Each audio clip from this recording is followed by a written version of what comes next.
Hey, Waffle Gang, I do hope you're well. My name is Mark, and today we're checking out some more relationship stories. And if you do love a Reddit story, why not consider hitting that like, subscribe, maybe that notification bell too.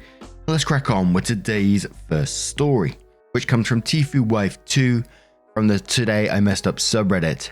And before we do get into it, I just want to give you a warning that there is mentions of suicide within this post, so if you do want to skip the story, please feel free to do so. Timestamps are always down in the description and along the timeline below.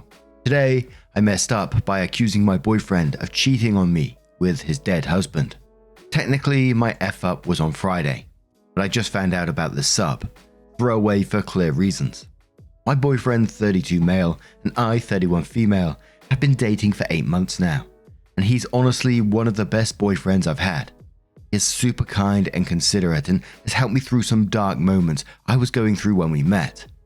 We currently don't live together, but things have been going really well. We hardly fight, and if one of us has a problem, it's easy for me to feel like I can approach him. About a month ago, I thought I got a text from a friend of mine with a picture of my boyfriend eating ice cream with a woman I didn't recognize.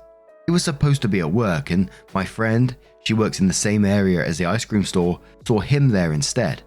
I'm a little bit of a paranoid person because of a previous partner had cheated on me before. So of course, the alarm bell started ringing immediately. I talked myself through it and decided it was most likely a friend and forgot about it. Fast forward to Friday. I got an early day from work, remote, and wanted to surprise my boyfriend at work and take him out during his lunch break. When I got to his office though, the receptionist said he was out of the office for a few days and wouldn't be back until Monday. I tried not to freak out, but I did a bit and drove to his place. He was there and let me in, and it was just him. He told me he wasn't feeling too well and called out for a couple of days, and he was sorry he forgot to tell me. I stayed over and we got takeout, and eventually we both fell asleep on the couch. I woke up around 3 a.m. needing to use the washroom and saw his phone. And unfortunately, curiosity got the better of me. I knew his password by catching it a few times when he entered it. Not on purpose. His text messages seemed normal besides 2 conversations. One to the group chat with a bunch of people I didn't know, and one to a man named Jay. Fake name. The group chat stood out because the people in it talked to my boyfriend as if they were family, inviting him to vacations and outings, etc. But I knew they weren't his family because I had met them before. One person in the chat, named Kristen, also talked about how much their ice cream date meant to her, so I assumed she was probably the woman from last month. The texts to Jay were sparse and one-sided, with my boyfriend sending random "I love you" and "I miss you" messages every now and then. I probably should have realized then what was happening, but the dumbass I am took it as him having a partner and me being the side piece. I woke him up immediately and showed him the phone, asking who the F Jay and these other people were. He looked so furious. I knew then and there I effed up real bad. He's usually very stoic and collected, but the moment he saw the unlocked phone, he got up and snatched it. He opened the Photos app and pulled up a picture of him and a man together. This is Jay, my husband. He killed himself 5 years ago.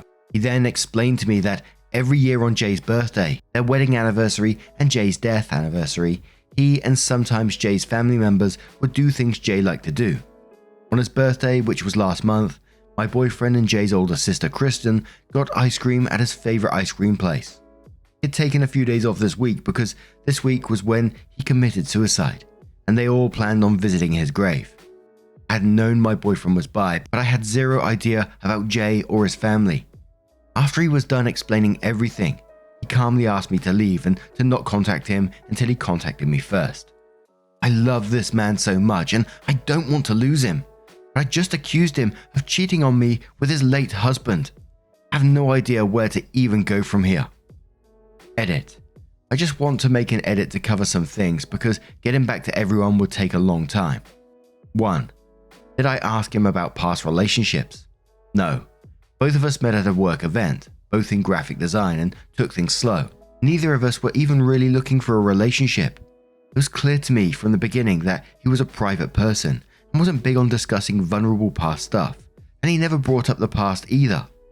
I didn't think he'd have a whole deceased husband, so I never really tried to dig into a past relationship he had. 2.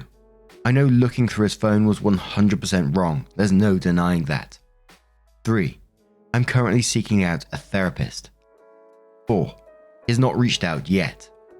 Edit again. Sorry if my grammar is weird. English is not my first language, and I should have said that first. And we're going to start straight away in the comments with White Llama, who says, am I crazy in thinking that it's okay to ask the person you refer to as boyfriend/girlfriend who the person they had ice cream with was? Like, if I was in this scenario, I'd just ask, hey, my friend Becky saw you eating ice cream today with someone, and I don't want to make some crazy assumption, so I'd just like to check if we're all good. Z Distinction says, you started this off saying you felt very comfortable approaching him about things, and instead of approaching him expressing how you felt when a friend saw him with a woman getting ice cream, you broke a major privacy boundary to someone you clearly know to be a very private person. Terrapore says, I think it's weird to date someone that long and never once mention that you were previously married. OP responds saying, I would normally, but he was very closed off at first in our relationship. He's a very private person and takes a little bit to open up about vulnerable topics. Sunday replies to that and says, yes, you screwed up and breached his trust, but he also didn't tell you he had a husband. You both have a right to be angry. Address your insecurities and then address the fact that he never told you he was married. You've been dating for 8 months. He should have told you by now. If he was honest from the beginning, you'd know who that woman is. It sounds like you both need therapy. Jealous Bed says, as other people have said, you definitely owe him a sincere and heartfelt apology for going through his phone. At the same time, it strikes me as odd that he would keep such a massive part of his past history and current emotional life from you. 8 months isn't forever, but it seems like a long enough relationship to at least share this part of his history with you. It sounds like he is understandably still grieving, and if he contacts you again, perhaps this whole episode can be an opportunity for you to let him know that you are there for him to support him in his grief. And the final comment comes from No Junket 1659, who says, well, first of all, you should think about how you apologize to him when he contacts you. Until then, maybe think about getting therapy. Not because your worries were unrealistic. I mean, with all things happening, I get that you were worried, but because being a bit paranoid of a person because of old experiences isn't good when you want to have a trusting relationship. You didn't know all these infos and it was looking suspicious, but the next time you should just speak to your partner when you feel uncomfortable. It's not like you asked your friend to spy on him and such a picture will give everyone a bad feeling. You just handled it bad. I hope for you that he will understand why you did those things, and I hope for him that you will work on yourself, so something like this won't happen again. Good luck. So OP does give us an update which says, hello. Sorry for the lack of answers for the last few days. Anyway, here it is. We haven't broken up. He called me about 2 days after I made my initial post, ready to talk. I brought up some of the points a few people had about it being a little unfair that he kept the knowledge of his late husband from me after so long, and he agreed. He admitted that he was just scared that by telling me that he was forgetting Jay. He acknowledged that it was an unhealthy way of thinking about it and that he didn't mean to make it seem like he didn't care.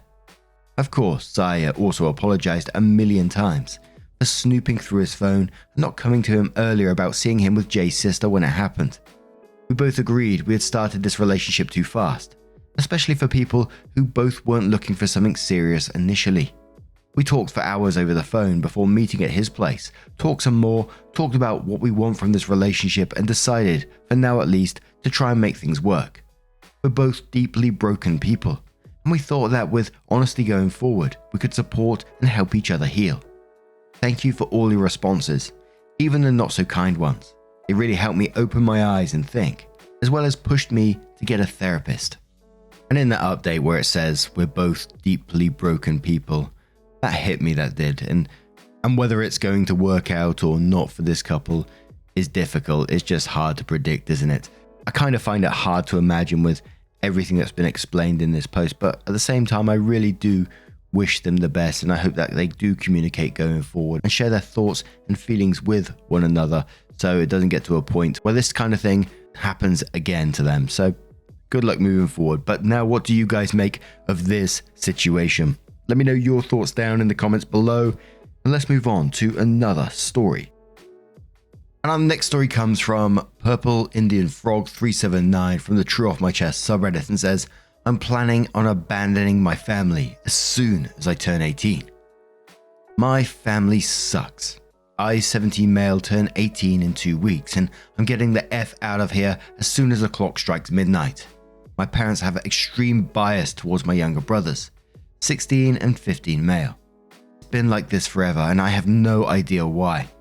I've always been the one who had to do all the chores in the house. I also have always been forced to play every single sport I possibly could, to the point where my schedule was packed 365 days a year. My father told me it would teach me to be a real man. But my brothers never had to do any of that crap. They are both fat, lazy Fs who sit around and play video games all day and night. They miss school at least 30% of the year and are constantly spoiled rotten by my parents. They already have thousands of dollars from birthdays, Christmas, and other holidays.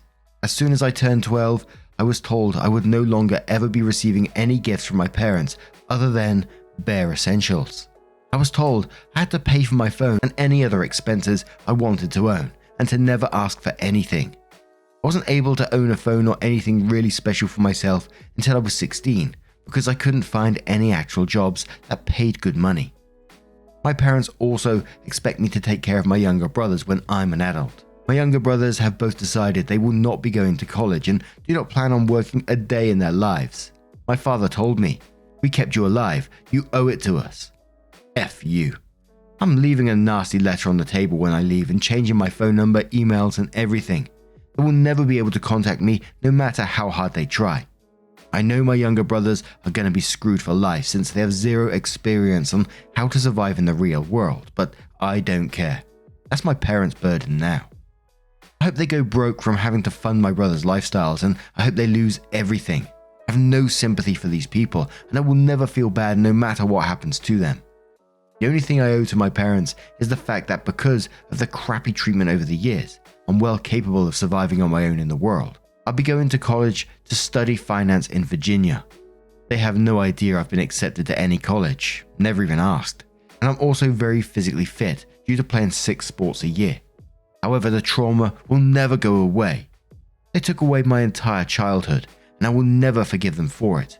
They can go F themselves. And I won't read the comments on this one because it's just a lot of speculation as to the reason why they're doing this to OP, basically. Why he's been the one who's been singled out like this. And then a lot of support for OP as well. You know, time to get all his paperwork in order, all that sort of stuff. The usual things that you see in these kind of posts. So then OP does come back into update and says, "I'm happy to report that I'm officially gone." So the last 2 weeks after I made this post have been crazy stressful, but I'll sum them up here. I changed my number a few days ago by calling my SIM card provider. And I went and got a copy of my birth certificate since I don't know where my actual birth certificate was. I couldn't just ask my parents. And also I made sure to check that my bank account was secure and not shared with my parents. I purchased a plane ticket last week to fly to Dulles International Airport in Virginia, just outside of where I'll be attending college in Fairfax. Finally, I called one of my cousins who I'm very close with and asked him to please pick me up around 12:30 a.m. last night. He agreed with my decision to leave and told me he was proud of me for taking actions to improve my life. I packed up my stuff after everyone had gone to sleep and waited. I decided to keep my note to my family short and sweet. All I wrote down was I was moving to go to a college in California, lol, and that I was never coming back. So last night my cousin picked me up.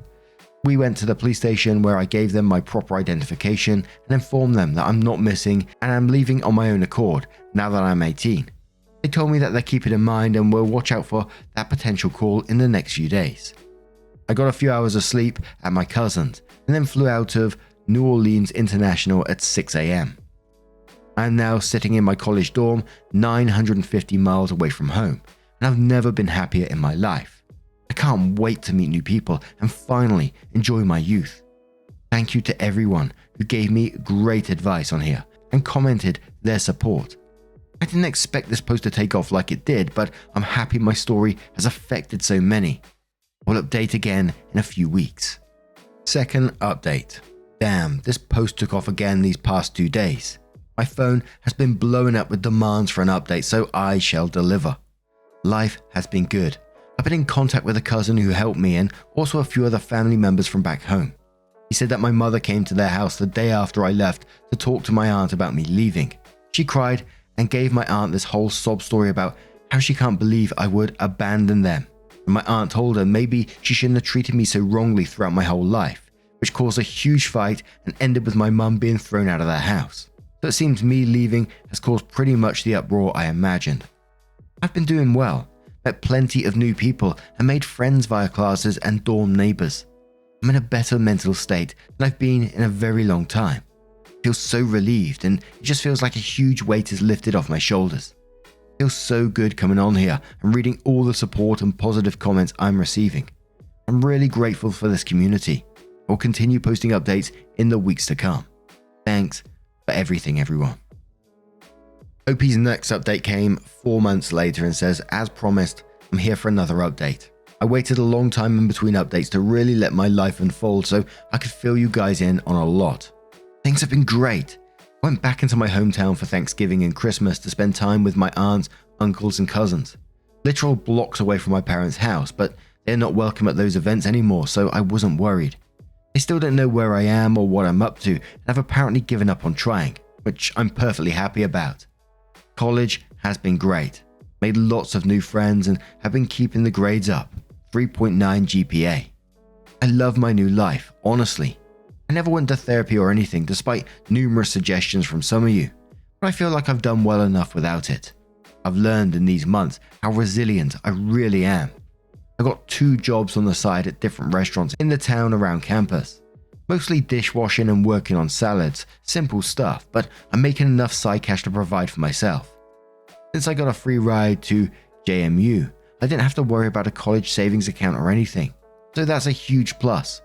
Thanks for all the continued support and comments over the last few months while I've been silent.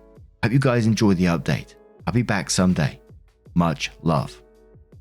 And I've got to say, I was just blown away by the strength of OP in this particular story. I've never personally went through anything like that in my life, so at the ages of 17 or 18, dealing with the amount of, that kind of responsibility of getting yourself out of the house, providing for yourself and all this kind of thing, looking at your own college as your own future. Hell, I didn't know what the hell I was going to be doing at 17 or 18. That's probably just me, but so for the amount that OP has gone through, what they've gone through in their life, and then to come out with it with this somewhat, positive attitude about their future and really enjoying their life is just, really refreshing to see.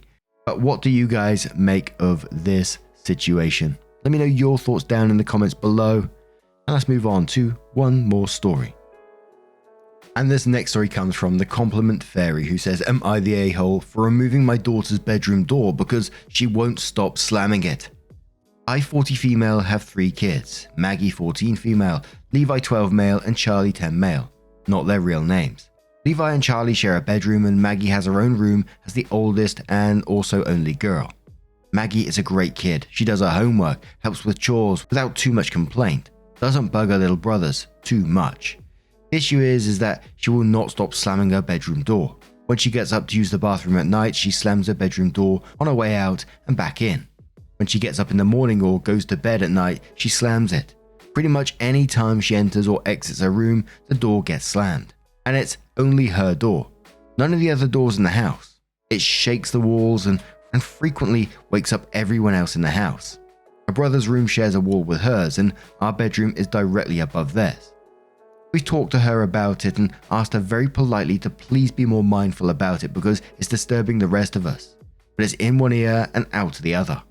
We tried being more forceful about it, saying that if she continues to slam the door, there will start to be consequences. Still, nothing changes. It all came to a head the other night when she got up to use the bathroom and all 4 of us were woken up by the slamming. I have to be up at 5 AM for work and I've had enough of the broken sleep and came downstairs and knocked on her door. She opened it and said, "What?" with such an attitude it took a lot of self-control not to start yelling. I told her as calmly as I could that if she slammed that door one more time, she was going to come home and find it gone. She proceeded to yell at me and to leave her alone and then slammed it 5 times as hard as she could. Well, the next day, Friday, she went to school and my husband and I both had the day off, so we took the door off the frame and installed a curtain rod with a nice heavy curtain over the door instead. She came home and freaked the F out, said we were being emotionally abusive and taking away a right to privacy. She sulked all weekend and won't talk to us now. My mother says I'm the a-hole because I overreacted, but she doesn't have to deal with the house shaking. I want to add that we completely respect each other's privacy in our house, which is why we hung up a heavy curtain and made sure that we couldn't see through it or around it. We even put Velcro pieces on the walls and curtain sides so it stays in place. She still has her physical privacy, which she is absolutely entitled to, but can't slam a piece of fabric. We also have never, and still don't, just go into her room unannounced and still knock on the wall to ask for permission to enter. We've told her we'll happily put a door back on when she agrees to respect the no slamming rule. So, am I the a-hole? Edit to add: 1. The curtain is an industrial type that blocks sound and light. 2. The curtain is only meant to be a temporary measure. As soon as she agrees to stop slamming and be respectful of the shared space, we'll put it right back on. 3. The door isn't broken or malfunctioning in any way. There is no draft causing it to swing shut. Now, I'll cover a bunch of the comments in one thing. There's a lot of people concerned saying you're the a-hole because of, the fire safety element of this. But Express Afternoon says, not the a-hole. Interrupting everyone's sleep is unacceptable. You gave her plenty of opportunities to change her door slamming behavior, and she didn't do it. Let her sulk it out for a set amount of time. Let her know this amount, 1 week, 3 days, whatever you choose, then return the door conditionally for a trial. If she can refrain from slamming it, she can keep it. If not, the door gets taken off again for even more time. Rinse and repeat until she no longer slams. Dragonfire Letter says, not the a-hole. That's what I call checkmate. You're teaching your kid a valuable lesson. Actions have consequences. She's even able to reverse this decision if she agrees to not slam, which for some reason she won't agree to it. P.S. The curtain was a great touch. String says, this might be controversial, but since you've replaced it with a fabric alternative, I'm going with not the a-hole. I do agree with what will no doubt be many comments about the importance of privacy, but I do feel like this argument is satisfied with the use of the curtain. I will say though, that this should only be a temporary measure. She should also get her door back in the not too distant future. Also, the second your sons or their friends start to try and enter her room uninvited, then the door goes back on and you need to figure out a better solution. OP responded saying it's absolutely only intended to be a temporary measure to get our point across. As soon as she acknowledges that she's disturbing the rest of the family and agrees to stop slamming, it'll go right back on. Now, what do you guys make of this situation?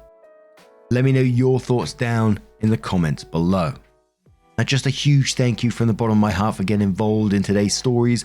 Your love, your support, your time always means the absolute world to me. So thank you so much for being involved, and hopefully I will see you in the next one. Take care and much love.